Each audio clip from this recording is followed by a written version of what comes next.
खतरा वाकई बहुत गंभीर है। थोड़ा दर्द होता है तो इलाज एंटीबायोटिक। किसी भी बीमारी में एंटीबायोटिक के ऐसे इस्तेमाल का नतीजा बहुत ही भयंकर है। ये हम नहीं कह रहे हैं, ये कह रही है डॉक्टर्स की रिसर्च।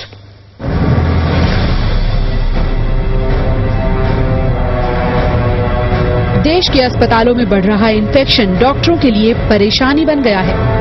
अस्पतालों में पनप रहे हजारों बैक्टीरिया एंटीबायोटिक दवाओं से ज्यादा ताकतवर हो चुके हैं। सुपर बग के बाद अब सुपर फंगी बैक्टीरिया का खतरा सिर पर आ गया है। अस्पताल में भर्ती मरीजों पर हुई स्टडी में देखा गया कि कई मरीजों पर इस इन्फेक्शन के लिए दी जा रही दवाएं असर नहीं कर रही। दिल्ली के एक प्राइवेट अस्पताल में हुई इस अहम स्टडी पर हाल ही में Indian journal for medical research ने मोहर लगाई है।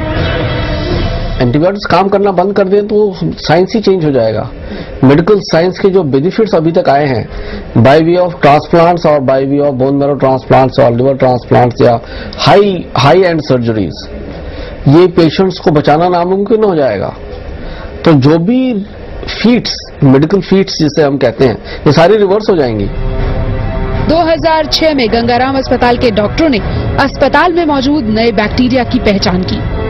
पिछले 5 साल में इस बैक्टीरिया से होने वाला इन्फेक्शन 5 गुना तक बढ़ गया है। जानकारों की राय में एंटीबायोटिक दवाओं के बेजा इस्तेमाल का नतीजा है कि ये बैक्टीरिया अब लाइलाज हो चुका है।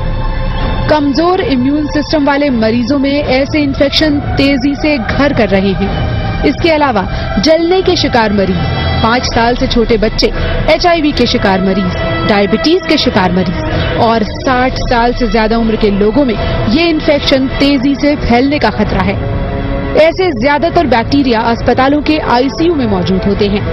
बड़ी सर्जरी या ट्रांसप्लांट कराने वाले मरीजों के ऐसे जानलेवा इन्फेक्शन का शिकार होने का खतरा बहुत ज्यादा है। बहुत मुमकिन है कि अस्पताल में भर्ती मरीज की जान उसकी बीमारी नहीं बल्कि अस्पताल में मौजूद इन्फेक्शन ही ले ले। जो कैंसर हो गया, किडनी फेलियर वाले बात हो गया, डायबिटीज हो गया, ये लोग इम्यूनो कॉम्प्रोमाइज्ड माने जाते हैं। अगर वो इम्यूनो कॉम्प्रोमाइज है तो वहाँ नॉर्मल एंटीबायोटिक ही कम काम करने का चांस होता है। तो जहां वो रेजिस्टेंट हो गए हैं तो वहां तो और भी दिक्कत वाली बात है। तो इसलिए जो हाई रिस्क वाले पेशेंट्स होते हैं वहां तो और भी केयरफुल होना पड़ता है हम लोगों को। 1940 में अस्तित्व में आई एंटीबायोटिक दवाओं को वंडर ड्रग माना गया था। इन दवाओं की खोज का ही नतीजा था कि टीबी, दमा और कई खतरनाक इन्फेक्शंस का इलाज मुमकिन हो पाया। लेकिन चमत्कार की आस में डॉक्टर्स ने इन दवाओं का इतना इस्तेमाल कर डाला कि बैक्टीरिया और उससे पनपने वाले इन्फेक्शन ही अब लाइलाज हो चुके हैं। एंटीबायोटिक दवाओं के इस्तेमाल को लेकर दिशा निर्देश जल्द अमल में न लाए गए तो अस्पताल, डॉक्टर, नई तकनीक और आधुनिक टेस्ट सब बेकार हो जाएंगे। जमकर, जी न्यूज, दिल्ली।